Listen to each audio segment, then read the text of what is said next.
back with topics that were posed and asked to me right before Christmas of 2016. And next up to bat is Andy TLSTY, if I'm pronouncing that correctly. And Andy says he's been having trouble with articulation technique, like where to articulate in the mouth, how much tongue to use. He's asking about maybe doing a video on that one. So something like that almost requires me to kind of watch and listen to you play a couple of different things. And also it depends on what you're playing. If you're playing lead trumpet, you know, a lot of times the tonguing is going to be thicker and heavier and more tongue to get that house stop marcato DOT attack. Dot, dot, dot, boo, boo, dot, dot, dot, boo, boo, dot. That's a heavy, very articulated tongue attack that's hitting pretty hard. As opposed to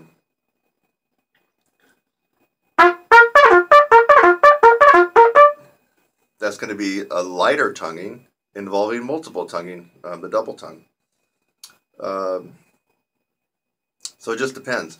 Where do you tongue in your mouth also depends on what part of the range of your horn that you're in. So in the middle register,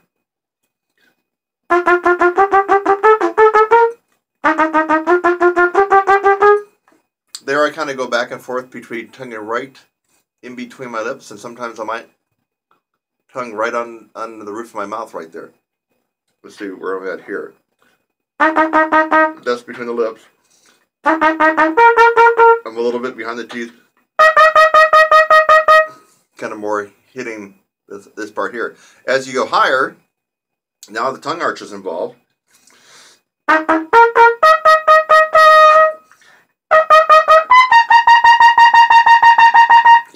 I'm actually using this part of my tongue.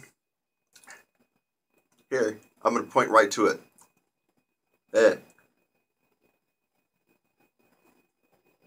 Now the tip. Here. That's curling up like this.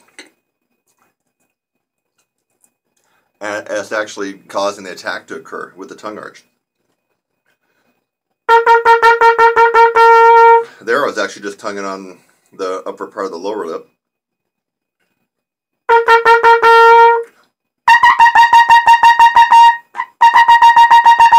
Using the tongue arch of tongue.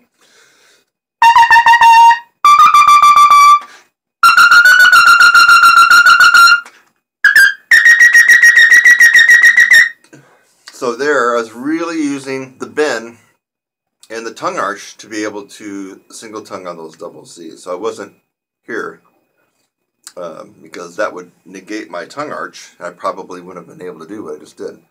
So it depends also what kind of music, as I demonstrated at the beginning. I mean, if you're playing rock and jazz, you know, if you think about it, in a jazz ensemble, swing band, rock band, cover band, funk band, a lot of times, especially lead trumpet, yeah, we're playing an instrument that has melody with it, has tone, but a lot of it is percussive. If you listen to it carefully, especially stuff like Michael Jackson or El Giro, listen, it seems like the trumpets, especially the lead trumpet, is punching attacks and articulating right with the rhythm section. It's kind of more of a percussive instrument sometimes. And of course your tongue gets involved with that. So anyway, I hope that helped, Andy. And let's see. But let me just give you some general advice. Really, Andy, you should be very familiar with, well, this book is all chewed up, but you recognize a book this thick, this big? I just open it up. Yeah. You know what book this is, right?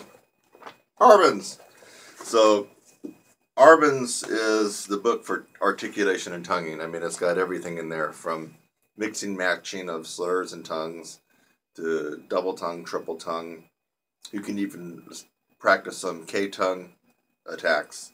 So, Andy, if you don't have an Arban's book and you're asking me about tonguing, then what I'm going to tell you right now is to go out and spend your $35 on an Arban's book and get that and start going to town on it. preferably with a teacher who knows what they're doing when it comes to articulation in the Arbans. So, all right, Andy, glad you asked that question about articulation. Hope what I did helped out. You know that's my story, and I'm sticking to it. Thanks again for watching this video. I hope that you got something out of it. Sometimes I make a video just to make you laugh. A lot of times I make a video to educate you on something and maybe even help solve a problem. So I hope something like that occurred for you in this video. And while you're at it, again, subscribe, click on my website link, and go on to the next video. It's lovely out here. Have a great day.